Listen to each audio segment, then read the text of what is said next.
guys ready for the next comedian?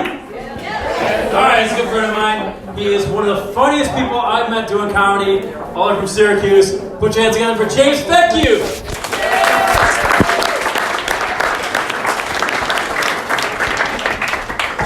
Hey, everyone, keep going for Mike if you would, please, real quick. I know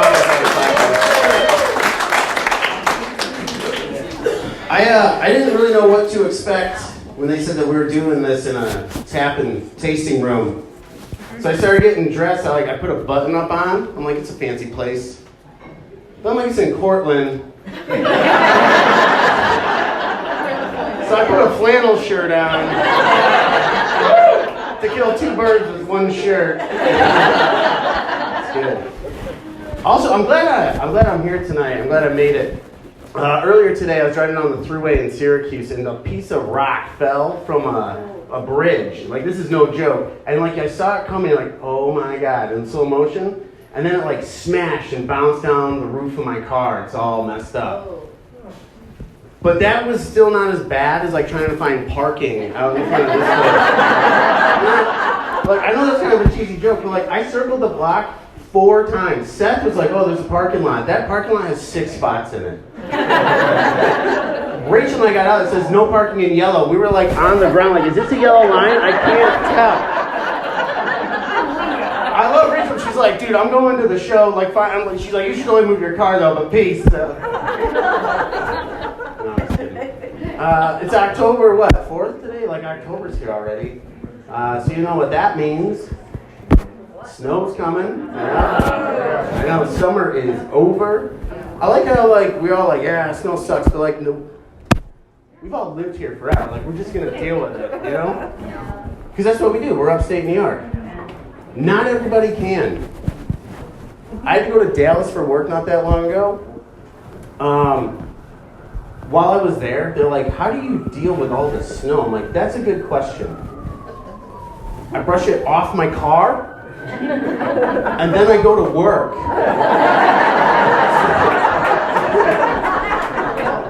I was the only person, everybody that I was there training with were from Texas. And while I was there was a tornado south of us. There was massive flooding because we were in Dallas. So coming off the Gulf, there was a tropical storm and there was massive flooding in the counties east. So I was like, how do you guys deal with having designated tornado shelter written on every bathroom door in your office park?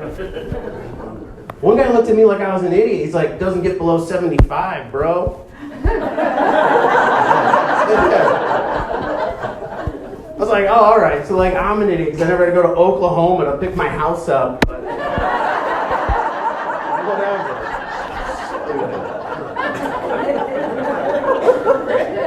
I never drink beer before I perform too because I'm always OCD. But the bartender's like, do you want some water? I'm like, yeah. And then I'm like, no, not in this venue. If I go there with water, that'd be stupid. I do with the weather though, it heavily affects my politics. Yeah. When it's 80 or 100 degrees for a week straight in August, you know what I mean? You're like, all right, global warming, this sucks. I gotta start helping out. I'm gonna stop throwing my Coke cans in the trash. I might think about getting a Prius, I don't know. Baby steps, maybe next year. But then when it's -0 for a week in February, I just want to be I just want to take a cinder block and just put it on my gas pedal and get the carbon cooking. It's come on, heat up. Also, thanks, man. No, that was great. You don't have to apologize. Thank you. I'm sorry. I'm sorry. I stopped the laughter. I'll start that joke again. So the weather heavily. I'm just kidding. It does though. A couple years ago, remember there was a huge refugee crisis coming out during the presidential election, and everybody in Syracuse, we were having a debate. People that live there on Facebook whose opinions do not matter were having a debate. And I'm like, oh yeah, we should bring the refugees here, right? They need help. And they're all coming from the Middle East, and someone's like, well, what if they bring a terrorist in the group? And you're like, that's a fair assumption, I guess. Bring them in December. It's gonna be a Saturday. One's gonna be like Muhammad, commit some jihad. Muhammad's gonna go out that window. Nope. We're staying in here. And two, like when it comes to like refugees and immigrants, people are always like, oh, well they take the jobs that like Americans don't want to do. And it's like, I don't think that's true. Like, who here is pretty jazzed up to go apple picking right now? Yeah. I've never really understood, like in Syracuse, we got Mexico, New York, and all the apple orchards. I've always gone, like, we go, the farmer puts us on a truck, takes us out to his field, and is like, get to work. I'm like, thank you, sir, here's $12. This is wonderful. You leave and you're like, son of a bitch, like that, dude, got me good. I always, when I go apple picking, I like to like pick up the bag that already has the apples in it and then just wait. You're like, that was a wholesome Sunday afternoon. Halloween's coming. You guys excited about that? Everybody loves Halloween. I don't really understand how we celebrate it though here in upstate New York because it's gonna be 40 degrees outside and cold. And like you still get everybody dressed up like sexy kittens, sexy nurses. It's like it's freezing out. Maybe it's because I'm getting older, I don't know. But like I like to wear jeans and like a Columbia fleece and people are like, what are you? I say, I'm comfortable. This is appropriate wear. And then if I get pulled over, like after leaving the party, the cop's like, where are you coming from? Like a PTA meeting, dude. You get pulled over looking like Tarzan, that's not gonna fly. It's at the library. Yeah, okay. It's always like college kids too. Like college, we always partied hard like that for Halloween and stuff. And like, I miss college. I also know college is free, right? That's who I'm voting. I'm going to vote for whoever gets rid of the free college. I'm the only one, I guess. So, hear me out. Now that college is free in New York, I think it's kind of a good idea. But I feel like we need to rein in the number of majors that qualify for it. Like, you want to be like an accountant, a surgeon, a doctor. Like, good, we need those things. But if you're one of these millennials that like wants to go to school and study like 18th century medieval literature, that should be on you. Yeah, this kid sucks. After this, we're going marching to SUNY with some pitchforks. We're not going to hurt him, we're just going to scare him into picking a more useful major. Contribute. Seriously though, like you go for 18th century, every person that goes for like 18th century medieval literature, whatever, they should like have to think about what they've done every single time after college they yell out, welcome to Moe's. That's where they're going. And I'm not bitter because I'm saddled with student loan debt. Like, I went to SUNY, I got a poli-sci degree, and that political science degree set me up wonderfully with a job selling cars. I don't want to say where it was, but it didn't take long to realize I made a huge mistake.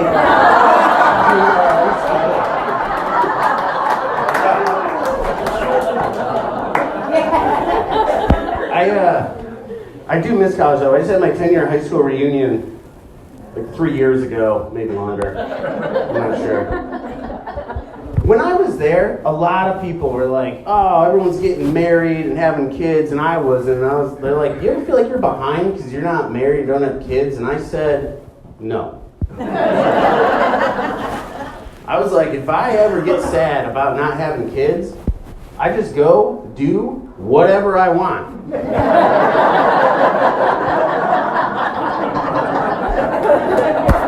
And then I feel better. Good luck pouring like whiskey all over your naked body on a Tuesday and not having CPS show up. Like, I can do it. I haven't done it, but I could. The dog would be like, what the hell? I'd be like, I feed you. Chill. Which I would. Did someone here say they had a Boston Terrier? Yeah? No? All right, me neither. I'm here. What kind? Do you guys got a dog? Yeah, me neither. I'm here to play favorites. What was I talking about? Speaking of kids, I do. That's like the tick. It's like if I forget where I'm going, just take a sip of beer. might just kill in a second. Anyway, speaking of kids, I want to have kids. I think I'd be a really good dad. Because I would never tell them to follow their dreams. It's ridiculous. They're not going to make it. You know?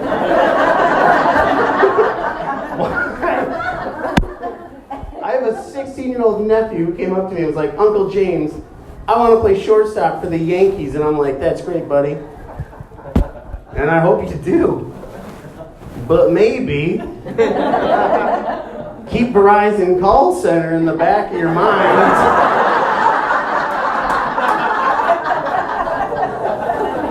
Some chicks dig mortgages. He might actually, though. I'm 32.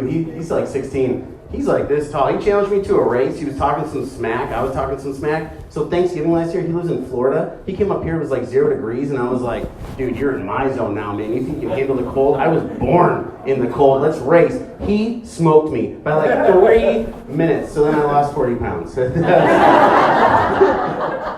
Only to beat him again this Thanksgiving and rub it in. I don't care, he's 16. He's going to cry.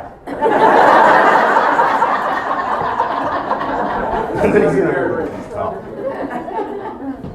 But until recently, though, so like now I actually have a chance to, this is amazing. Like I have a chance to be a father. This is amazing because I just got married like a month ago. Yeah. And like, thanks.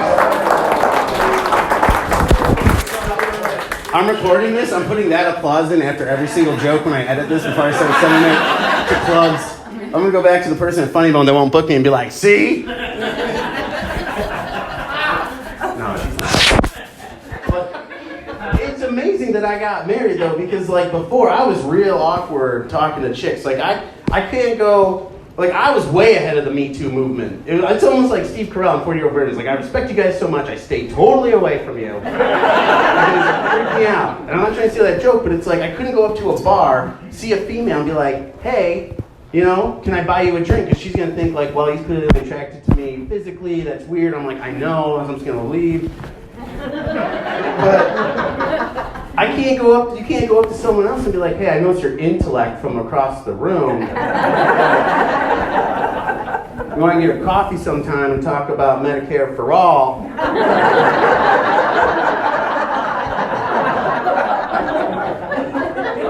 So some of you laughed, but those who didn't, you saw how unfun that was, right? Yeah, in real life. So we got married, and I found her. She was socially awkward, so it worked out perfect. I think I looked at her, and she was like, love at first sight. But I didn't know how, I had the ring for like 2 months before I gave it to her. I didn't know how to get engaged. And someone was like, oh, you should take her to your guy's favorite restaurant to propose. And I'm like, that? Well, our favorite restaurant is Hyde's Hot Dogs. I don't know how that would work. If I go to like the line cook and be like, dude, you know, in 6 minutes, put this in the top of a chili dog. And I'll tell you what, he did, and it was love after all. Something else. Something about being, I don't know. So now we're married, everyone's like, how's the married life? I'm like, same as the last 1.5 years we lived together. People are like, oh, are you sure she's the one? I'm like, why? Is divorce not a thing? Like, is it? If it doesn't, like, if she's not, there's a remedy. And I'm lucky. You guys aren't lucky. I live in Syracuse, where on the north side there's a billboard for some dude who's like, tax attorney, $400. Divorces too. So I'm all set. She'll get everything. I have nothing. This is going to be awesome. Nah, she's wonderful. You love her a lot. Let me go here. Who here has kids? Couple of you. For those who have kids, how many here have kids on purpose? Or had kids on purpose? This is what I've come to find out about now. When I was in high school, I was in a band, and we were awesome. And people came to all the shows, and like chicks were into us. It was crazy. And then we got put on a small record label, and we recorded a CD. And I'm like, I quit. they're like, why? I'm like, because this isn't fun. It's work. Trying to conceive is the exact same thing. Oh my God. There's no more like, hey, let's have a bottle of wine and a nice dinner and see what happens. It's like, hey, my ovulation watch is going off, so you better be home at 5:05 tonight because we got to get busy. And like, all right, well, I'm not really in the mood, so I guess I'll just punch myself in the nuts and hope something happens. And be like, get in here. I have to get to schedule it in. I'm like, well, I got a power lunch with my boss. I have a job interview at 4. I guess at like 2:35. You got 4 minutes. Like, that's good enough for me. That better be good enough for you. That's the dirtiest joke I've told in like 3 years. I told Rachel, I was like, I'm nervous because I don't like talking about bodily functions. But I will say this though. She's been like planning for a child forever. She bought one of those like ovulation. Like she came home. I got home from work and she's wearing this new watch. Like, you got a new watch? She's like, yeah, it's an ovulation monitor. I'm like, yeah, that's weird. Just gonna leave it alone. And then she called me the other day when I was at work, and she goes, "Do you have a minute?" I'm like, "Yeah." She's like, "All right, here's the situation." I'm like, "Uh-oh." She's like, "There's a contest where the winner gets $4,500 worth of baby crap, but you have to put in the baby's due date. So what do I do?" I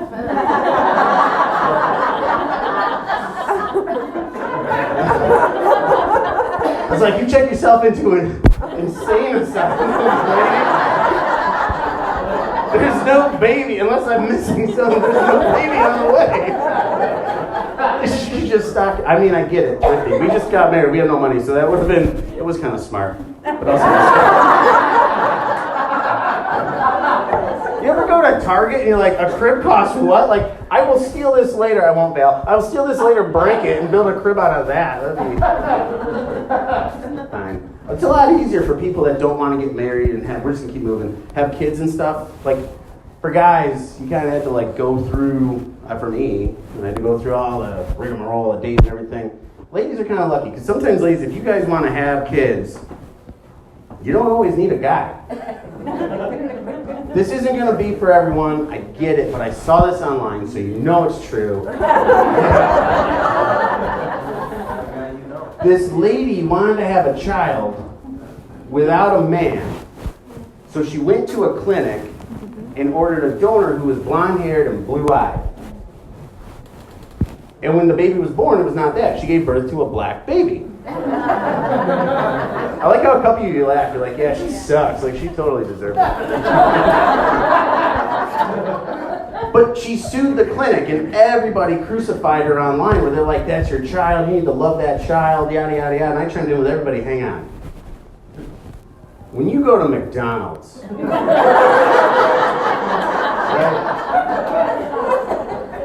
and they screw your order up, like if you order a number 7, the chicken sandwich, you open the bag and there's a black baby in it. Yeah.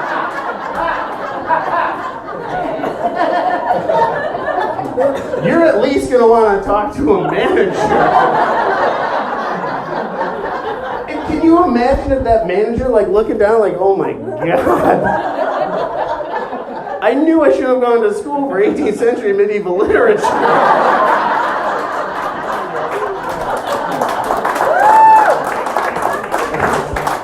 Alright, we can get out here in a second. So anyway, we got through all that stuff.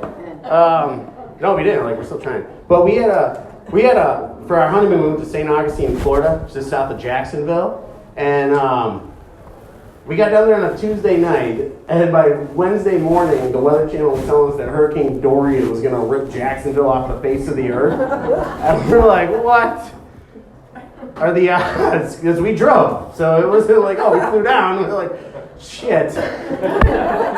And like, so by Wednesday night, places were already running, even though it took a week, the Weather Channel, it's like, we know what's going to happen with global warming in 12 years. They couldn't tell what was going to happen with a hurricane in 48 hours. No offense, I'm not going to get into it anyway. By Wednesday night, all the gas stations were running out of gas. So we were like, well, we better get gas in case we got to get out of here. Like, we don't know what we're doing. We're from upstate New York.